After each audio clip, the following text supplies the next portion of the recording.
Maju. Kanan dikit. Terus. Mantap, terus.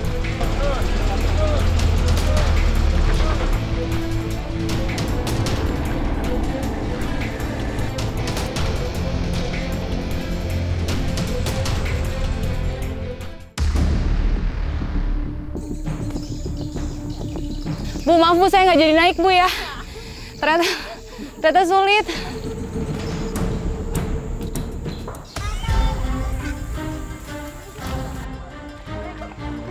Ini cara mencari ikan atau orang sini bilangnya iwa.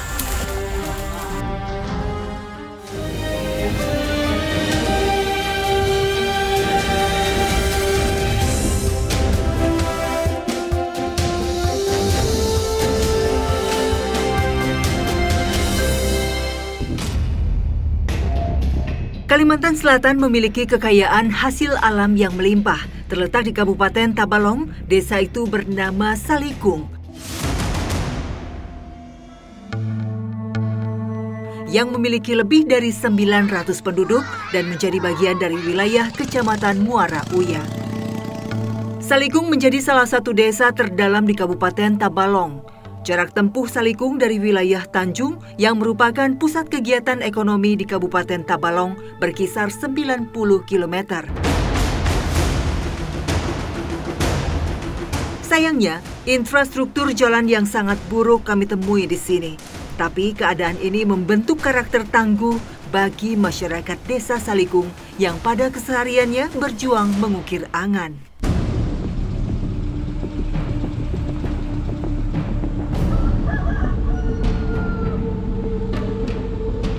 Wilayah Muara Uya menjadi daerah yang paling berpotensi di antara 12 kecamatan lain di Kabupaten Tabalong, Kalimantan Selatan.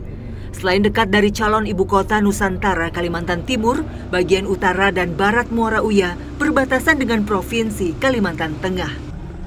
Sektor perkebunan menjadi hal yang paling diunggulkan di wilayah ini, sebab memiliki tanah subur meski dikelilingi aliran sungai. Namun, perjalanan kami menuju desa Salikung hanya dapat diakses menggunakan mobil dengan kapasitas double gardan atau motor trail agar dapat melampaui segala rintangan di medan jalan ekstrim. Sebenarnya, jarak tempuh dari desa tetangga tidak terlalu jauh dan akan memakan waktu lebih singkat jika medan jalan bukan tanah. Namun sayang, di titik inilah yang menjadi akhir rute jalan memadai di wilayah Kecamatan Muara Uya. Terdapat sejumlah jembatan gantung yang harus kami lewati agar bisa menyeberang.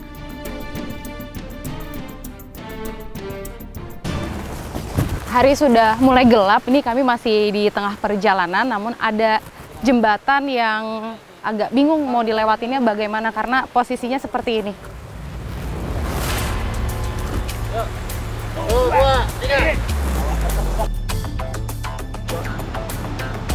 Maju. Kanan dikit. Lurus aja. Terus. Mantap, terus.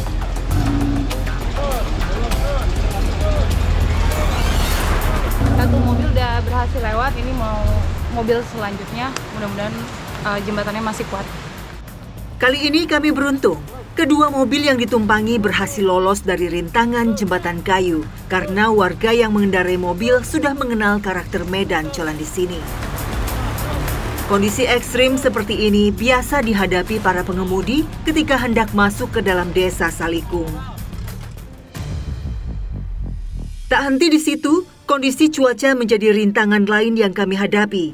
Hal ini merupakan resiko ketika memulai perjalanan pada sore hari, lalu dihadapkan dengan hujan deras tanpa adanya penerangan jalan.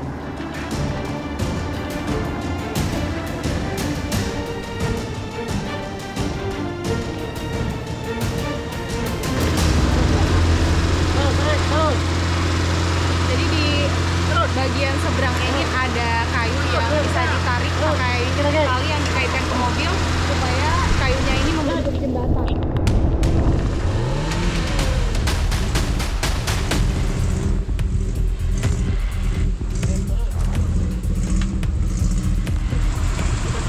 Kedua mobil udah berhasil lewat dari rintangan yang tadi amblas dan sekarang kita mau lanjut perjalanan. Kami pun berhasil tiba di Desa Salikung saat hari sudah gelap. Dengan total waktu tempuh 5 jam perjalanan. Padahal hanya berjarak 17 km dari titik awal berangkat. Sungguh perjalanan berat yang akhirnya berhasil terlampaui.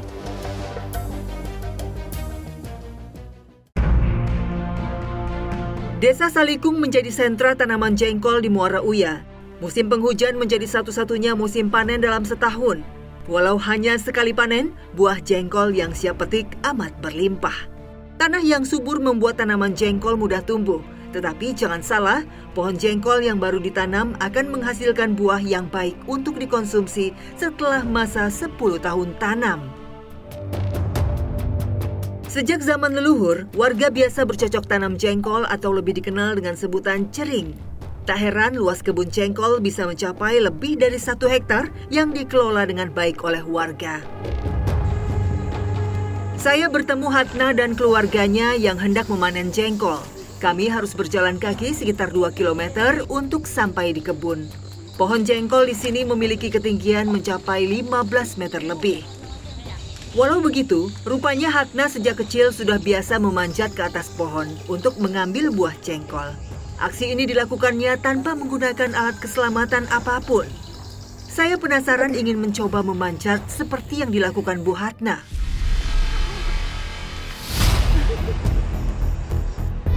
Jadi karena habis hujan, batang pohonnya cukup licin dan ternyata saya nggak sekuat ibu untuk naik ke atas, jadi saya tunggu di bawah sini. Bu, maaf Bu, saya nggak jadi naik Bu ya. Ternyata sulit. Ranting pohon jengkol terbilang rawan karena ukurannya tak sebesar ranting pohon tinggi lainnya. Hatna bertumpu pada batang pohon yang ia rasa kuat menopangnya, baru memotong ranting lain yang berisi buah jengkol. Setelah jengkol berjatuhan, kami yang di bawah mengumpulkan hasil panen jengkol ke satu titik untuk dikupas.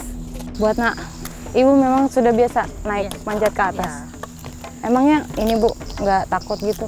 Di atas kan tinggi sekali. Iya, lagi kecil biasa gitu. Dari kecil? Iya. Ini Ibu apa pernah nggak tapi punya pengalaman misalnya terjatuh, tergelincir di atas? Belum? Enggak, jangan sampai Bu ya.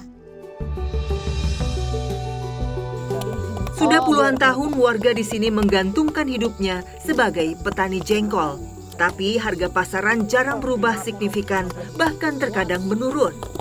Padahal jengkol yang dihasilkan di sini berbeda dengan di daerah lain, terlihat dari ukuran buah jengkol yang besar. Ukuran mempengaruhi kandungan di dalam buah. Jengkol berukuran besar dan menggembung memiliki kadar kapur lebih banyak, sehingga tidak membuat orang yang mengkonsumsinya sakit perut. Buah jengkol memiliki banyak kandungan nutrisi seperti karbohidrat, protein, lemak, hingga mineral. Tetapi sebagian orang tidak bisa memakan jengkol karena aroma dan rasanya yang dianggap pahit. Hal itu bisa saja dihindari sebab sebetulnya jengkol yang baik untuk dikonsumsi memiliki warna seperti yang sedang kami panen ini, mengarah ke kuning, bukan jengkol tua yang agak menghitam. Teknik pengupasan jengkol terbilang mudah. Kami hanya perlu menggeprek kulit jengkol menggunakan kayu, lalu terkelupas dengan sendirinya. Kegiatan ini sudah sejak kecil dilakukan oleh Masyati. Meski kini usianya sudah 60 tahun, ia tetap datang ke kebun saat sedang panen seperti sekarang. Ini kan lagi musim panen. Jengkol itu biasa panen berapa kali Bu? Dalam 1 bulan atau jangka waktu panennya itu berapa lama? Setahun satu kali aja. Oh, setahun 1 kali aja. Setahun 1 kali aja. Di bulan-bulan seperti ini? Iya, di bulan seperti ini. Oh, kalau lagi panen tuh bisa dapat berapa Bu? Kalau seperti ini buahnya bisa dapat 50 kilo satu pohon. 50 kilo? Iya. Wah, 1 pohon. Banyak pohon punya Ibu di sini? Punya pohon jengkolnya? Banyak. Banyak. Oh, sekarang harga jengkol itu berapa Bu 1 kilonya? 1 kilonya 10.000. Tapi ada ini nggak sih Bu, ada apa ya semacam kesulitan gitu Bu kalau ingin menjual keluar, mungkin kan karena dari Salikung jauh ke jualnya gitu, ada mengalami kesulitan kayak gitu nggak Bu? Karena di sini ada juga yang menukarnya jaring ini. Ini ada yang pembelinya. Oh ya, ada pengepulnya Iya, ada di sini. Ya. Saat panen raya seperti ini, buah jengkol siap petik bertahan selama 2 minggu di pohon. Sementara satu pohon jengkol dapat memperoleh sekitar 50 kilo. Warga terbentur tidak bisa memaksimalkan hasil panen karena faktor jalan yang buruk membuat ongkos mahal dan pendapatan tak sepadan. Setelah dikumpulkan, siang ini kami mendapat 1 karung penuh dan 2 keranjang berisi jengkol. Masyati dan para petani jengkol di sini tak memiliki pilihan lain selain mendatangi penampung agar mendapat penghasilan. Usai ditimbang, hasil yang didapat mencapai 17 kg dengan harga Rp8.000 per kilonya. Kualitas buah yang baik rupanya tidak mempengaruhi harga yang telah ditetapkan, sungguh rendah sekali. Masyati tetap mensyukuri hasil kerjanya hari ini dan dibagikan dengan rata ke saudara-saudaranya. Dari beberapa tahun ini yang kami gali aspirasi dari masyarakat Desa Salikung, sementara yang banyak dikeluhkan oleh masyarakat infrastruktur masalah jalan, Bu. Dari masyarakat juga berharap untuk kedepannya, utamanya infrastruktur jalan bisa memadai.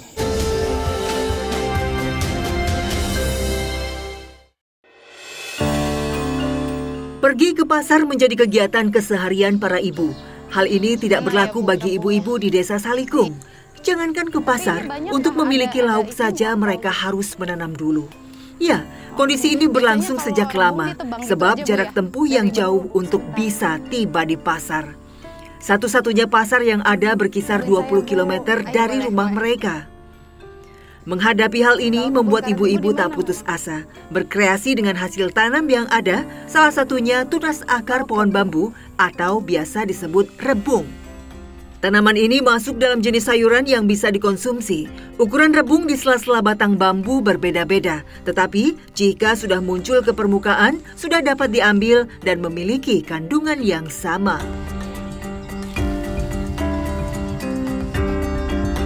Ternyata cara mengambil rebung tidak bisa sembarang, agar terhindar dari bulu yang menempel pada bagian kulit rebung yang menyebabkan gatal. Jadi saat mengambil rebung ini harus dipegang di bagian atas karena di bagian badannya ini ada, orang sini bilangnya miang rebung, ini bikin gatal. Tadi saya udah kena di bagian tangan sini. Jadi harus begini supaya aman. Nah, ini sekarang cara membersihkan karena udah terlanjur kena supaya nggak gatal-gatal, dibersihkan pakai parang punya ibu. Boleh minta tolong Bu ya, tapi harus hati-hati dan benar-benar dilakukan sama orang yang memang mengerti. Makasih Bu, masih ada Bu, gatal banget.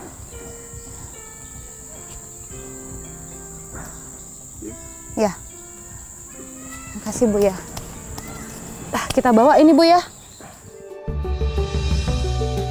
Dari hasil pergi ke kebun, kami telah menghasilkan lauk untuk bisa dimakan siang ini. Tanaman rebung sudah menjadi konsumsi harian warga di sini. Kini saatnya diolah untuk menjadi sajian kami.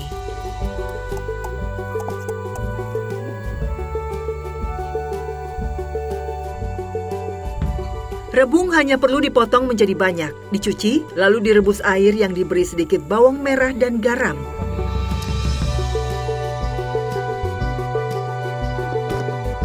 Inilah santapan sederhana yang selalu disyukuri bersama.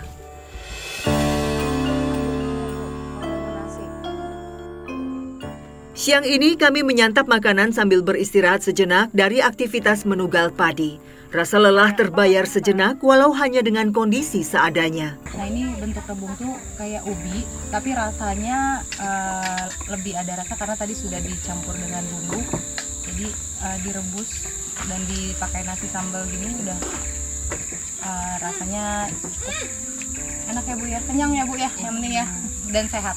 Jadi sebetulnya dalam satu porsi rebung ini merupakan anakan atau tunas dari akar bambu. Ini mengandung 25 kalori dalam satu porsinya, jadi baik sebetulnya untuk kebutuhan gizi dan juga untuk melancarkan pencernaan. Nah, ini lagi istirahat di ladang, kita makan rebung yang direbus. Tadi udah bawa persiapan sambal sama nasi ya Bu ya. Yuk Bu, makan Bu. Keseharian yang dihadapi tak membuat warga Desa Salikung mengeluh. Mereka bahkan tak kenal lelah walau seolah berjuang sendiri di dalam keadaan terisolir tanpa andil dari pemerintah. Sungguh memilukan.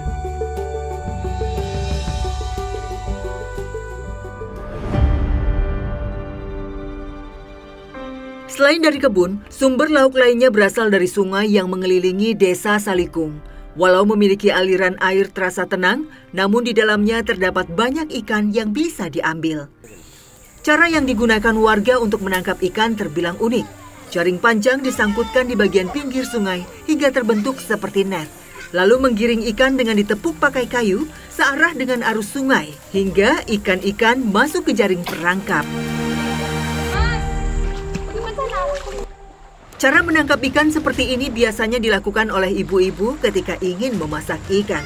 Hasil yang didapat belum pasti, tetapi mereka mau tidak mau harus mengarungi sungai terlebih dulu agar punya variasi lauk di rumah.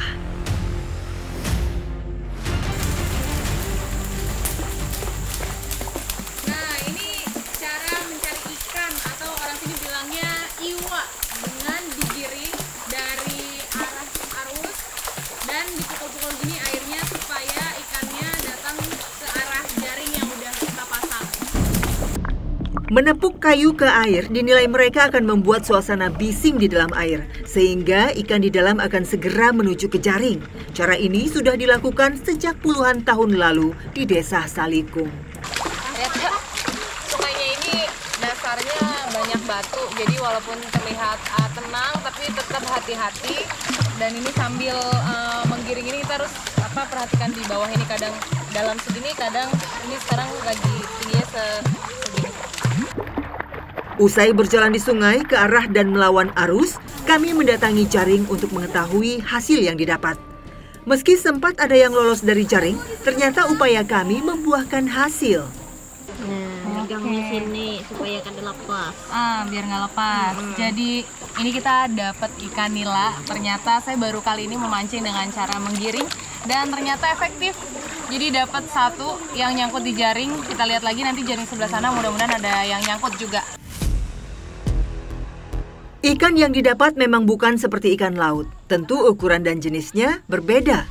Meski begitu, hasil kami sudah bisa diolah sebagai santapan bersama. Sekali lagi, potret perjuangan mendapat sekedar lauk sangat terasa bagi keseharian warga desa Salikung.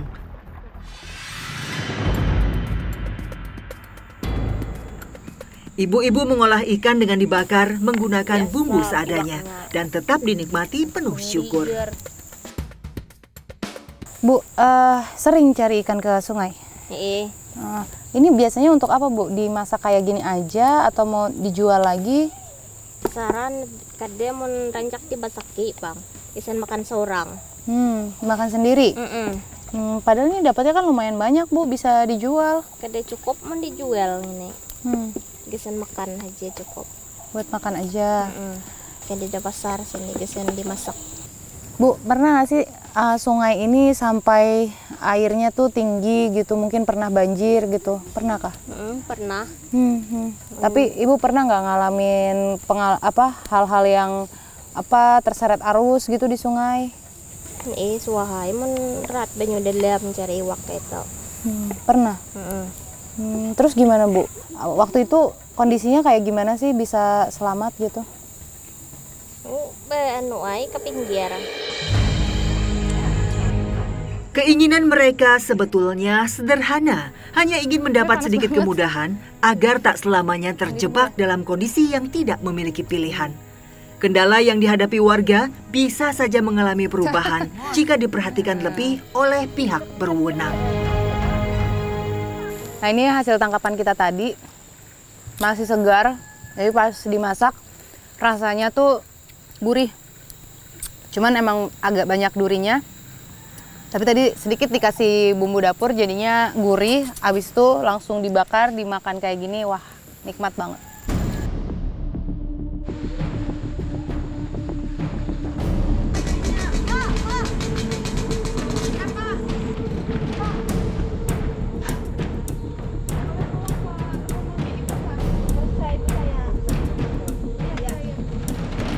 Tak Tak hanya miris dalam memenuhi kebutuhan sehari-hari, akses jalan buruk dan sulit dijangkau berdampak terhadap kondisi sosial ekonomi hingga kondisi fasilitas kesehatan di Desa Salikung. Saat dihadapkan dengan kondisi darurat seperti yang dialami Bu Nur, ia harus kebingungan mencari satu-satunya mantri yang bertugas di Desa Salikung.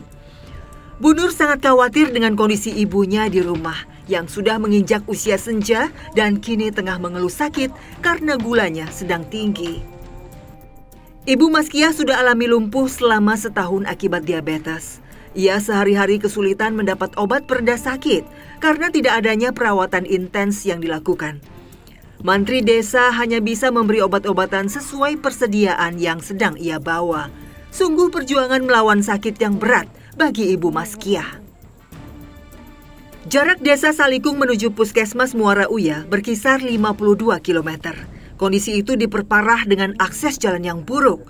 Sementara petugas kesehatan dari Puskesmas hanya seorang diri untuk melayani seluruh penduduk desa. Nah itu kalau dari sini ke Puskesmas Muara Uya kira-kira berapa lama, Mas? Kalau dari sini tergantung kondisi. Kalau lagi jalan memang berlumpur, biasanya warga itu hampir 2-3 jam baru sampai ke puskesmas. Lumayan lama ya kalau kondisinya benar-benar kebawa pasien darurat gitu ya? Cukup lama. Jadi memang kita harus tanganin di sini dulu. Biasanya kita pertolongan pertama, kita beri cairan. Setelah itu ya kalau memang sudah diobservasi memang nggak mampu ya langsung kita rujuk ke puskesmas terdekat di Muara Uya. Oke, kalau penyakit yang sering ditemukan di warga Salikung ini apa sih, Mas? Kalau dalam beberapa terakhir ini yang paling sering itu hipertensi, habis itu gula darahnya yang tinggi karena memang pola hidup yang kesadaran masyarakatnya kurang. Sadar akan kondisi serba terbatas membuat Mantri Mupdi mengabdi tak hanya berdiam diri di Pustu. Ia rutin berkeliling agar warga mudah menjangkau dirinya jika memerlukan bantuan. Kondisi ini secara tidak langsung memaksa Mupdi untuk mudah beradaptasi ketika berhadapan dengan pasien. Bayi hingga orang dewasa, semua bergantung pada dirinya. Usai dari rumah Ibu Maskiah, Mupdi diminta bantuan untuk memeriksa Nasika yang merupakan bayi 5 bulan yang sedang mengalami panas tinggi. Sudah berapa lama ya? Diobatin ya. Sebagai mantri, ia mengetahui kapasitasnya, sehingga jika tidak bisa ditangani, Mupdi akan mengatakan demikian dan menyarankan untuk segera ditangani di puskesmas. Keadaan darurat yang mengkhawatirkan seakan menjadi hal yang sebisa mungkin patut dihindari oleh masyarakat Salikung. Rasanya seperti tak adil bagi mereka. Namun, inilah wujud nyata dari tidak meratanya fasilitas kesehatan terhadap warga pedalaman yang terisolir dari peradaban.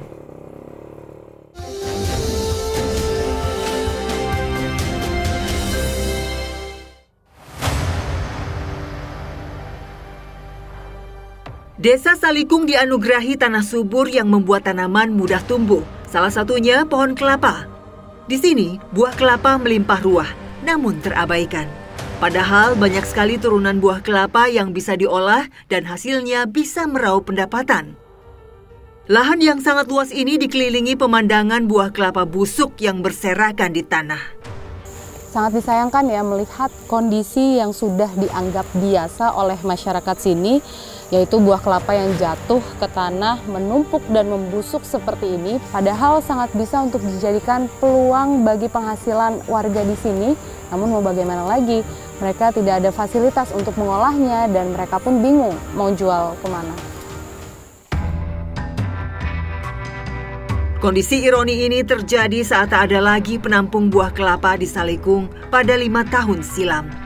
Harga kelapa yang sempat anjlok drastis membuat penampung kelapa beralih komoditi. Para petani kelapa menjadi kehilangan sumber penghasilan. Walau demikian, pohon kelapa tetap berbuah sehingga saat buah yang sudah matang didiamkan begitu saja menjadi berserakan di tanah hingga busuk dengan sendirinya. Kami bertemu kembali dengan Hatna, ibu tangguh yang biasa memanjat pohon apa saja tanpa takut ketinggian. Ia bersedia mengambil kelapa yang matang di atas pohon dan mengajak saudara-saudaranya untuk membantu membawa hasil kelapa dari kebun. Kami mendapat sejumlah kelapa muda dan tua.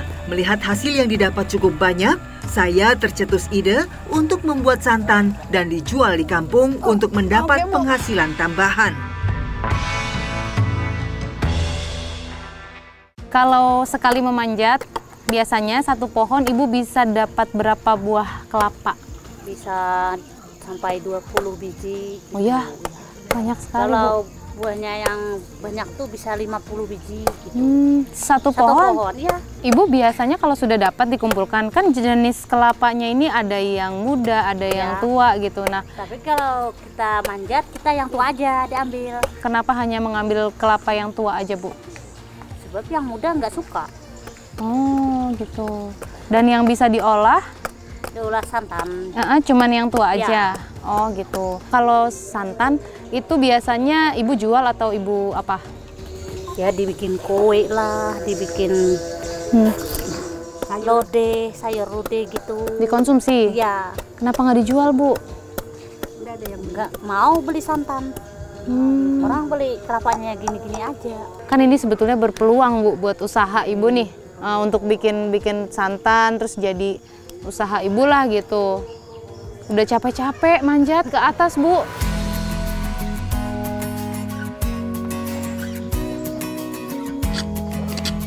Sayang sekali ya, padahal di sini kelapa itu sangat melimpah dan bisa diolah berbagai macam olahan. Ini kelapa tuanya jadi santan seperti ini. Banyak mungkin yang belum tahu manfaat baik dari santan itu sebetulnya bisa untuk meredakan peradangan. Dan di sini hanya dikonsumsi oleh masyarakat sini aja, nggak bisa dipasarkan atau dijual keluar. Karena mau bagaimana lagi, minim edukasi tentang pengolahan santan, lalu juga terbentur dengan akses jalan yang sulit untuk mencari pembeli dari luar. Upaya berjualan akhirnya kami lakukan. Karena baru perdana mencoba menjajakan santan, kami memasang target pembeli kepada warung kelontong di desa ini. Nah ini sekarang kita mau coba usaha, jadi tadi udah ngobrol sama ibu-ibu, santannya diplastikan seperti ini untuk kita jual ke warung-warung yang ada di sini.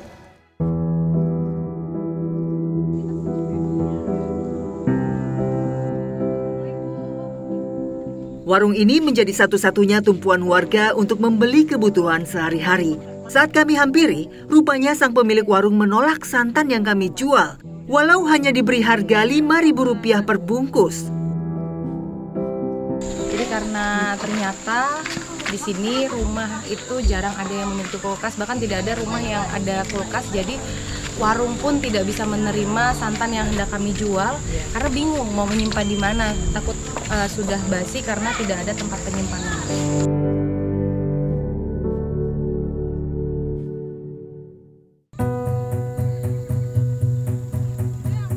Saat tak ada lagi harapan untuk menjual, di perjalanan pulang dari warung, kami bertemu dengan salah satu warga yang ternyata ingin bertolak ke wilayah Muara Uya. Dengan sigap, ibu-ibu menitipkan santan mereka untuk dijual keluar desa. Walau mengetahui hasil yang mungkin akan didapat sangatlah kecil. Nah, jadi karena bingung mau jual ke warung juga mungkin tidak ada lagi tempat penyimpanan. Jadi kebetulan bertemu dengan salah satu warga yang hendak berangkat ke arah Muara Uya. Jadi kami titipkan untuk dijual di sana dengan harga satunya Rp5.000. Makasih, Mas.